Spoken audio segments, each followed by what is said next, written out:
Olá a todos, sejam bem-vindos. Eu sou o professor Rondinei Nunes e vamos para mais uma aula de geografia.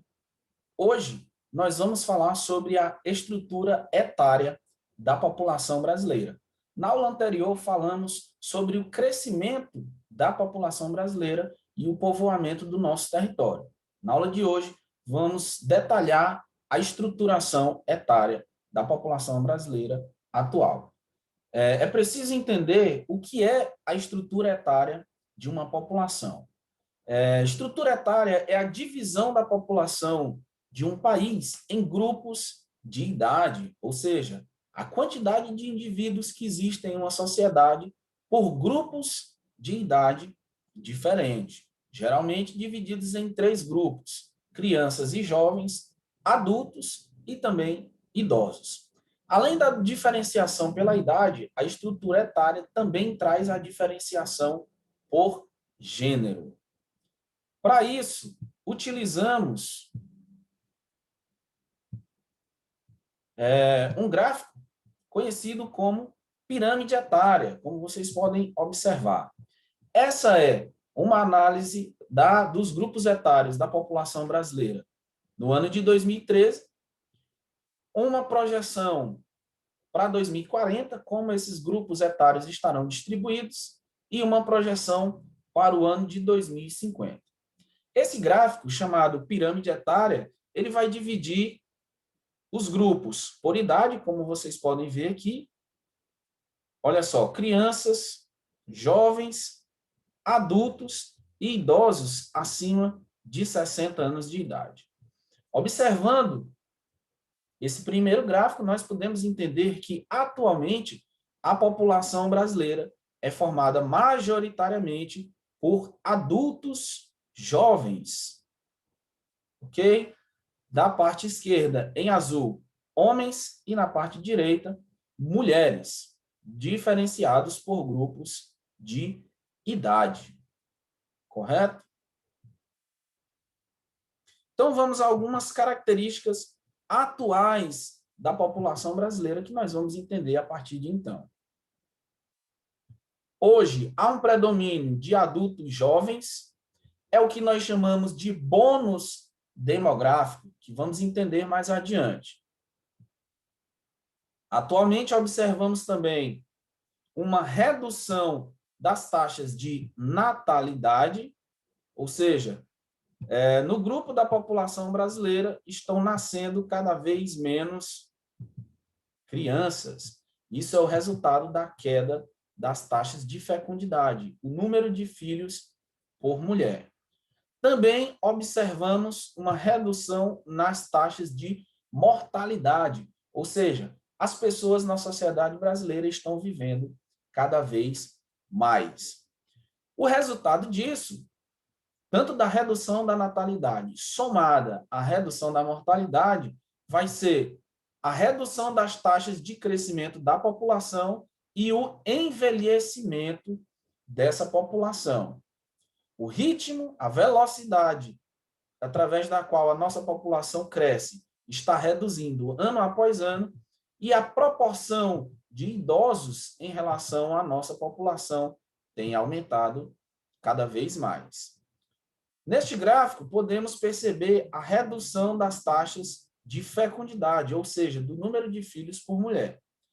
Por volta de 1940, a mulher brasileira tinha, em média, mais de 6 filhos. E esse número tem sido reduzido a partir de então para menos de 2 filhos por mulher a partir de 2010.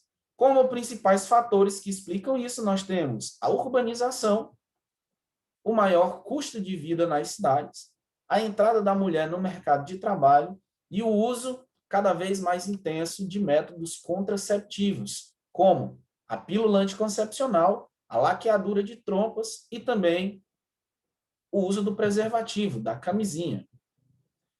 Então, na estrutura atual da população brasileira, nós temos o chamado bônus demográfico, que é o quê? O predomínio de pessoas jovens em idade de trabalhar, que nós chamamos de PEA, população economicamente ativa. Isso é positivo, por isso é chamado de bônus demográfico, porque significa que a maior parte da nossa população está apta a trabalhar em uma infinidade de atividades econômicas e, assim, prover o sustento, o funcionamento da nossa economia. No entanto, como vocês podem observar, essa estrutura ela tende a mudar. Por volta de 2040, nós já vamos ter uma composição diferente. O predomínio vai ser de adultos mais próximos da faixa etária dos 60 anos. E lá para 2060, essa estrutura vai continuar mudando e o número de idosos na população brasileira, a proporção de idosos, vai aumentar cada vez mais. Isso vai trazer novidades, que são as consequências do envelhecimento populacional. Como consequências principais, nós vamos ter mais demandas por saúde, ao invés de demandas por educação. Se o número de idosos da nossa população vai aumentar, isso significa que o governo, o poder público do Brasil, vai precisar aumentar os seus gastos com saúde, já que a população idosa demanda mais cuidados médico-hospitalares, e diminuir os seus investimentos com educação, principalmente nas fases iniciais. Uma outra consequência é o fator mercado de trabalho e previdência social. Como o número de jovens tende a se reduzir, o mercado de trabalho vai ser afetado, pois faltarão jovens para ocupar os cargos de trabalho nas diversas atividades econômicas. Enquanto isso, a proporção de idosos tende a aumentar, o que vai demandar mais recursos para a previdência. Então, de uma forma geral, para as próximas décadas, como resultado da baixa taxa de natalidade, da baixa taxa de fecundidade e do aumento da expectativa média de vida das pessoas no Brasil, nós teremos um aumento gradual da proporção de idosos na nossa população, ou seja, a nossa população se tornará cada vez mais envelhecida. E isso trará consequências sociais e econômicas que precisarão ser estudadas e planejadas. Ok? Espero que tenham entendido. Um abraço, até a próxima.